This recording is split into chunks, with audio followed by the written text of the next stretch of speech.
सूखा तालाब और वन देवी की कहानी।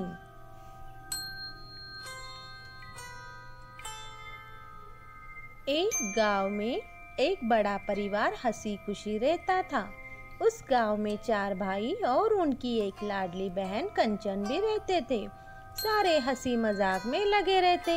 एक दिन कंचन अपनी सहेली के साथ तालाब पर पानी भरने जाती है। वो रास्ते भर अपनी सहेली से बातें कर रही थी।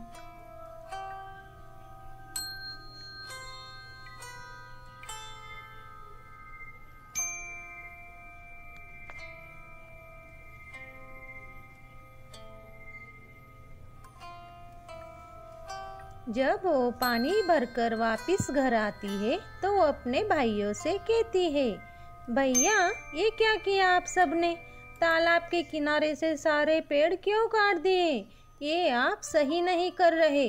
सूखी लकड़ी काटती तो ठीक था, लेकिन आपने तो हरे भरे पेड़ ही काट लिए हैं। इससे अच्छा आप शहर में जाके काम करते।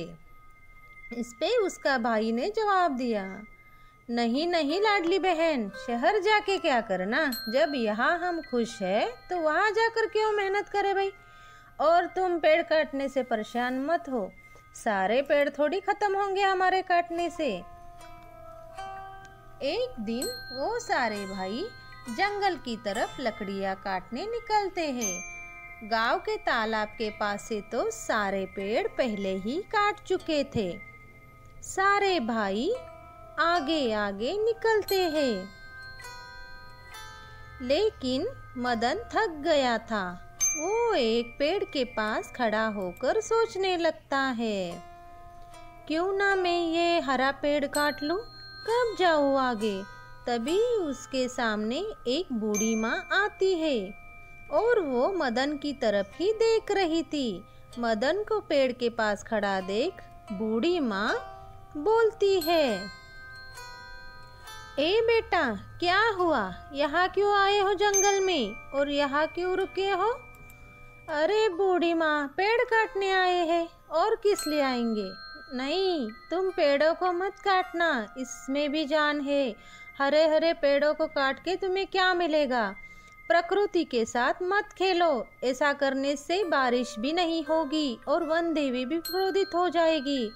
प्रकृति के नियमों के विरुद्ध जो भी जाएगा उसका नुकसान निश्चित है।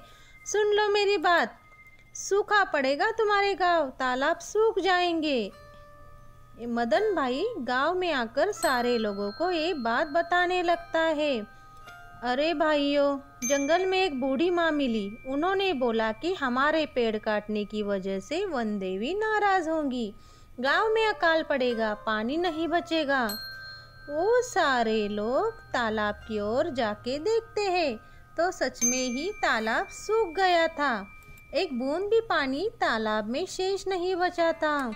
मदन घबरा के जल्दी जल्दी में उसी पेड़ के पास आता है जहाँ उन्हें वो बूढ़ी माँ दिखाई दी थी। वो मन ही मन कुछ सोचने लगता है, वो बूढ़ी माँ कौन होगी और इस जंगल में कहाँ से आई होगी? अब मैं उन्हें कहाँ ढूंढूं? इतने बड़े जंगल में उन्होंने जो बताया ठीक वैसा ही हुआ है। सही कहा था बूढ़ी माँ ने, लेकिन उन्हें कैसे पता? ये सब सोचकर मदन बहुत परेशान हो रहा था। उसके मन में बहुत से सवाल उठ रहे थे, जिसके लिए वो बूढ़ी माँ को ढूंढने लगा। तभी वो बूढ़ी माँ उसके सामने प्रकट हुई। मदन उन्हें देख के बहुत चौंक गया। अरे बूढ़ी माँ, आपको ही ढूंढ रहा था, हमें बहुत परेशानी में है। गांव में सच में ही सारा पानी खत्म हुआ है, आपने जो कहा वैसा ही हुआ है। लेकिन बूढ़ी माँ, आपको ये सारी बातें कैसे पता चली? आप बताओ, आप कौन हो? इतना कहती बूढ़ी माँ उसे बोली, बेटा तुम्हारे गांव को वन देवी का श्राप लगा है। तुम्हें बताने के बाद भी तुम सबने छोटे छोटे पेड़ भी नहीं छोड़े। इस बात से वन देवी नाराज है और उन्होंने, बूढ़ी माँ अब हम क्या करेंगे? बता दिए, आपने जिस तालाब के किनारे से पेड़ काटे वहाँ वन देवी का वास था। तुम्हारी बहन कंचन ने तुम्हें पेड़ काटने से मना किया था। वो बेटी बहुत ही साफ मन की है, जो रोज वहाँ आके पेड़ों का ख्याल रखती थी। उस पे देवी माँ की कृपा बनी हुई थी, लेकिन तुम सब ने वहाँ तालाब के पास पेड़ काटे। बूढ़ी माँ, अब कोई उपाय है तो बताए, नहीं तो लोग प्यासे मरेंगे। तुम सब ने बहुत ही निर्दयता से पेड़ काटे हैं, लेकिन तुम्हारे कर्मों की सज़ा तुम्हारी बहन को नहीं मिल सकती। उसने तो पेड़ों को जिंदा रखा था, उसने पेड़ों का बहुत ख्याल रखा था, उसकी वजह से ही अब जो होगा वो ठीक होगा। तुम्हारी बहन सच्ची है। मदन अब सोचने लगा। बूढ़ी माँ, मैं मानता हूँ मैंने और मेरे भाइयों ने बहुत ही बड़ा पाप किया है, उसके लिए मैं बहुत ही शर्मिंदा हूँ। मैं सच्चे मन से क्षमा मांगता हूँ। हमें माफ़ करो, हमें माफ़ करो, हमें माफ़ करो। इतना कहते ही बूढ़ी माँ एक वन देवी में बदल जाती है। मदन ये देख चकित हो गया। मैं तुम्हें माफ़ करूँगी, लेकिन मेरी एक शर्त है। आगे से तुम लोग कभी भी पेड़ नहीं काटोगे, बस सूखी लकड़ियाँ ही काट के ले जाओगे। हरे भरे पेड़ बिल्कुल भी नहीं काटना। और एक बात, जब तक तुम्हारी बहन कंचन उस तालाब के बीच पानी भरने नहीं जाएगी, तब तक तालाब पहले जैसा नहीं होगा। कंचन एक सच्ची और प्यारी लड़की है, उसका मन बहुत ही साफ है। उतना कह के वन देवी गायब हो गई। मदन भाई ने अपने परिवार में आके ये सारी बातें सबको बता दी और अपनी बहन से माफ़ी भी मांग ली। अब वो कंचन से बोलता है, कंचन अब जो है वो तुम्हारे ही हाथ में है। सब सुनने के बाद कंचन तालाब की ओर पानी भरने निकलती है। तालाब के किनारे वो पहुंच जाती है।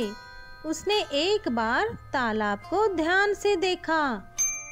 ध्यान से देखने के बाद वो कुछ सोचकर तालाब में उतरने लगी और उसके बीचों बीच जाके कंचन खड़ी हो गई। उसे पता था, मैं जब तक ऐसा नहीं करूँगी तब तक कुछ नहीं होगा। कंचन ने वन देवी से प्रार्थना की और तालाब में देखने लगी। उसके आते ही फिर से तालाब पहले जैसा पानी से भर गया। कंचन वन देवी की कृपा से उस तालाब के कमल के फूल में बदल गई।